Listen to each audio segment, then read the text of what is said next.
Why hello there. So, the Wizards dropped another playtest on us, which means that I, as a trusted tabletop games influencer, must make another Dungeon and Dragon video. So, the new playtest materials covers the expert classes. So, right off the bat, there is something that I like here. They have grouped the classes into, well, groups, which is an idea that I like. I liked it in 2nd edition, I liked it in 4th edition, even though it didn't really work out that great there, and I like it here. And it is going to be a mechanical thing, not just strictly thematic. Several of the feats presented in this playtest packet have class groups as a prerequisite, and they say that magic items may work in a similar way. So, I like what's going on there. It's a small detail, but a structural one that I like. I like them, making things a bit more uniform, saying, these are the expert classes, and they have these feats, these are the warrior classes, and they have these feats. Maybe this feat is for warriors and experts. It's a neat little thing that I like personally. Anyway, as stated, this playtest packet features the expert classes, which are the more skill-based type classes, specifically the Bard, the Ranger, and the Rogue. And in this first video, I'll be taking a look at the Bard, everyone's favorite class, or, everyone who matters at least. And I believe I make no secret of the fact that I don't particularly like the 5th edition Bard. They took out a lot of the performance-based aspects of the class, and then just kind of gave them more spells, which makes them feel like a generic spellcaster. And, maybe they fixed those issues here. Spoiler, they actually made them worse. Anyway, now to dissect some pre-release materials. The Bard's hit dice, saving throws, skills, and light armor proficiency remain unchanged, and they are now only proficient with simple weapons, having lost proficiency in the hand crossbow, rapier, and longsword. The short sword has been reclassified as a simple weapon, so they are still proficient in that. Hypothetically, the hand crossbow and other things could have been reclassified, but the short sword is the only one that is specified in this book, so it's the only one that I know for sure.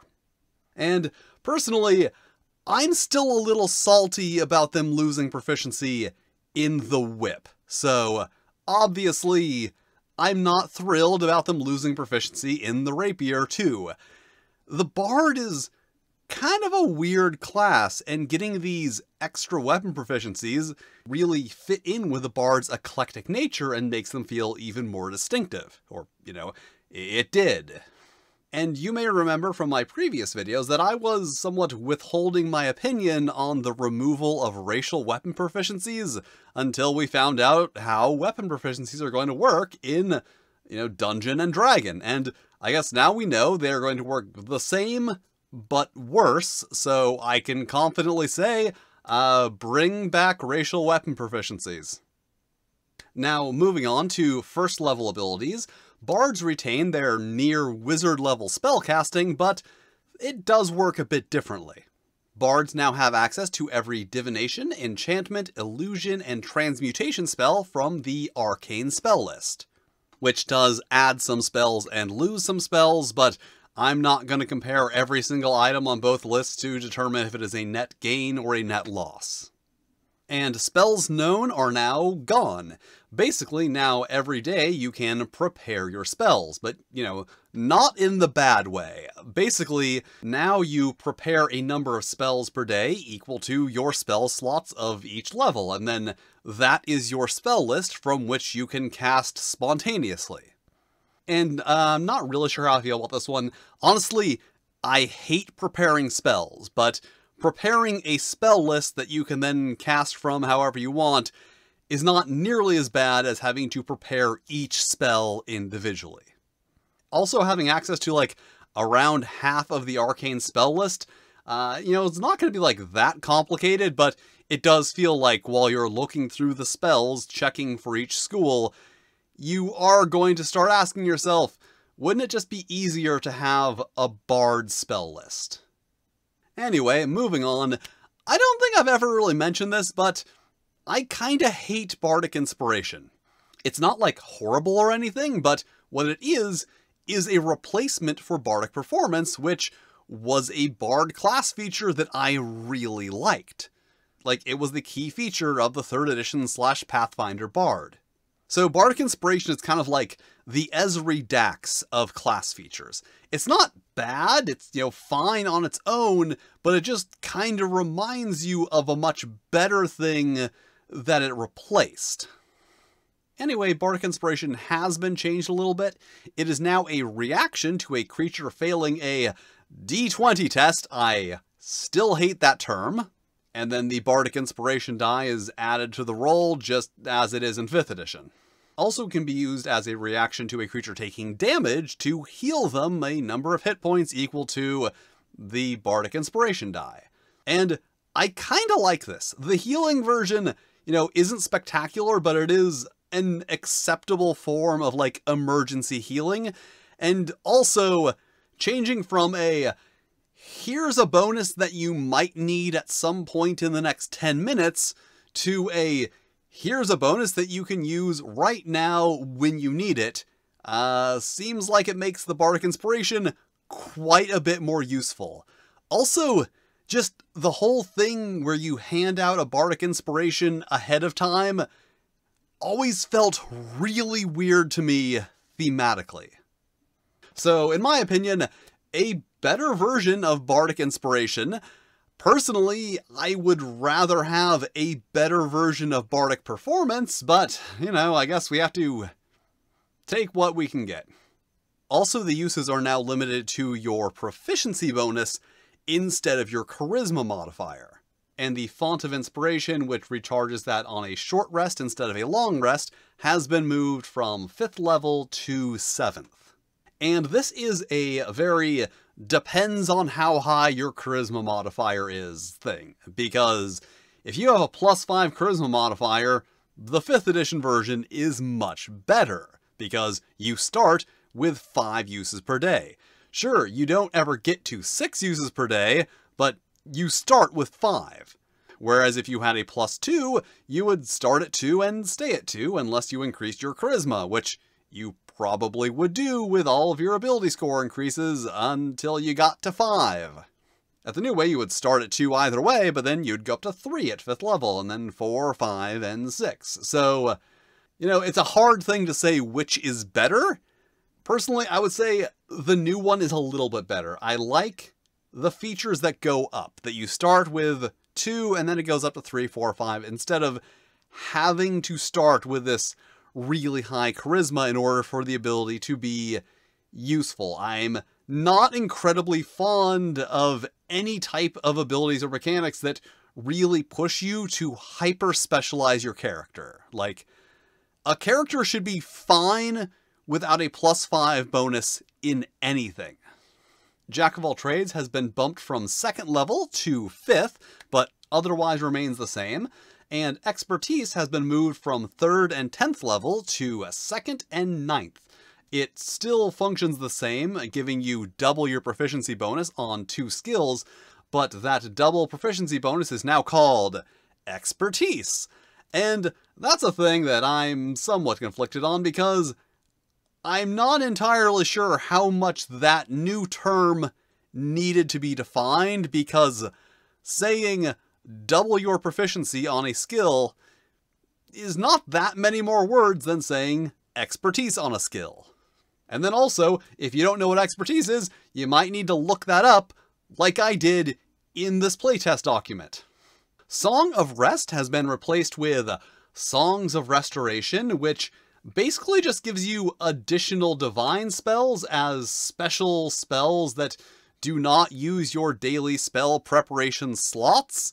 And on one hand, it is a thing that is a way to still give the bards the healing spells that they traditionally have had, and you would not get with the new, 3 spell list system.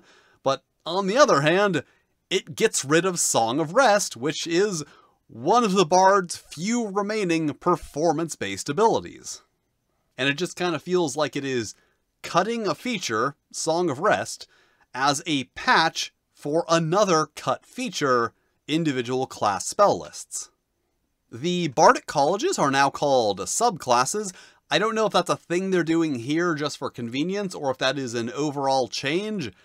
I like the idea of it being an overall change just because every class has subclasses and they just kind of call them different things, and why not just call them the same thing?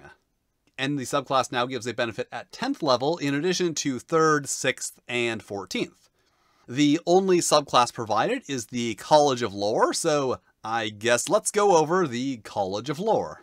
At 3rd level, you get Cutting Words, which has been updated to be consistent with the new version of Bardic Inspiration, so now it triggers when the opponent succeeds on their attack or skill check, rather than when they make the roll. At 6th level, Additional Magic Secrets has been replaced with Cunning Inspiration, probably because they changed the way that spell lists work, which allows you to roll the Bardic Inspiration dice twice and take the higher result. And I just need to question why they felt that D20 test was a necessary term to add to the game, but they can't just say that any time you roll 2 dice and take the highest result, it is advantage. At 10th level, you get Improved Cutting Words, which allows you to deal damage equal to your Bardic Inspiration die plus Charisma modifier to the target of your Cutting Words. And at 14th level, Peerless Skill remains mostly the same, the only difference being that if you do not pass the check after adding the Bardic Inspiration die, the use of Bardic Inspiration is not expanded. Probably because the way that it originally worked is now like the default Bardic Inspiration.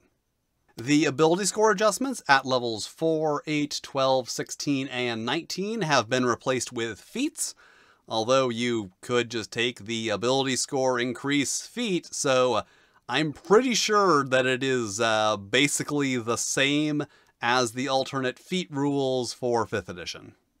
Counter Charm is gone, no replacement, so that is the last of the Bard's performance-based abilities. Magical Secrets has been moved from level 10 to 11, and instead of giving you 2 spells from a different spell list, just gives you a whole ass spell list. And then you can prepare a maximum of 2 spells from the new spell list per day in your spell preparation slots. And then at level 15, you get another spell list. So the Bard can get access to quite a lot of spells, and you can also take the Arcane spell list, which you already have, to get those Arcane spells that you were not able to have access to because of the school restrictions. And like, yeah, it's cool to get more spells and all, but man, that is a lot of spells, and I feel like it could be a little overwhelming. And also, the ability to take the entire Divine spell list makes Songs of Restoration feel even less impressive. And also, why not just give them a 3rd Magical Secrets and let them have access to every spell list? It would be at level 19, and at that point, why not just let the Bard have access to every single spell? That was a rhetorical question. Please do not write me a 1,000-word essay in the comments on why you think that the Bard should not have access to every spell. I don't care. No one cares. Superior Bardic Inspiration has been moved from level 20 to 18, and now replenishes 2 uses of Bardic Inspiration when you roll initiative, regardless of whether or not all of your uses have been expended. And of course that was moved to make room for the Epic Boon at level 20, which is a new category of comically powerful feats.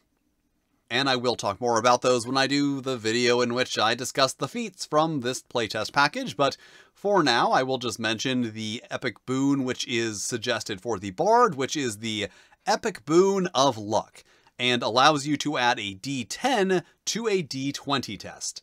And then that recharges when you take a short rest, long rest, or a roll initiative, so you're always going to have that for every encounter at a minimum. And these really high-level abilities can be very difficult to judge because most games never get anywhere near that level. And honestly, I feel like at that point, you're just kind of expecting that everything, both in terms of monster abilities and player abilities, are going to be overpowered, so these comically overpowered feats don't seem that bad, but it's hard to imagine actually using them in context. And that was the Dungeon and Dragon Bard. There are things here that I like better than 5th edition, and there are things here that I like worse than 5th edition. And, quite a few things that I like worse than Pathfinder. But that is not what we're talking about today. The changes to the spellcasting are very different. I'm not sure if it's good or bad. That's the kind of different it is. On one hand, having the ability to make your spell list every day from every available spell seems like it could be a little overwhelming, but also you can do that. That's the thing, is if you want to, you can still not do that, but it is now an option that is available if you want it. And it does seem like this is how magic is overall going to work in Dungeon and Dragon, but won't know for sure until we get the playtest on the arcane classes. The changes made to Bardic Inspiration, and at least the one subclass that they included, were overall pretty good. I like them over the 5th edition versions of those things. Of course, as I said, Bardic Inspiration is an ability that I was never really thrilled with in the first place, but these changes make it feel a bit more useful and a bit less weird. But then there's the other things like the loss of Counter Charm and Song of Rest, which have completely stripped the bard of their performance-based abilities. And oh, but their spells are performance-based. No, they are not. The spells are a generic ability in Dungeon and Dragon. Just offhandedly mentioning that the bard's spells are infused into their performance does not make it a unique performance-based feature of the bard. It's just regular, generic spellcasting. Overall, it just kind of feels like they're taking the bard further in the direction that they took it with 5th edition, and that's not really a direction that I was ever very happy with. So overall, I don't know, maybe it's a slightly better version of the 5th edition bard, but the 5th edition bard, isn't that great to begin with. And that is it for this video. If you like these shorter, more in-depth looks at the playtest materials, you can like or let me know in the comments or whatever, that sort of thing. And I will be back soon with another one of these looking at the Ranger. And until then, thank you for watching, with extra special thanks to my Fightin' Flail Snails, Samuel Gorski, Randy Mulholland, and Toshirokuro. If you'd like to be cool like them, you can check out my Patreon, where you can get early access to videos and fun stuff that I make for the Patreon. But if you don't want to do that, that's cool too. You can still hit all the lovely buttons, like, subscribe, these other videos that either myself or the cold, heartless YouTube algorithm have lovingly selected for you, which I am sure are lovely videos that you will also enjoy. And I will see you next time, with the Ranger, as I said previously.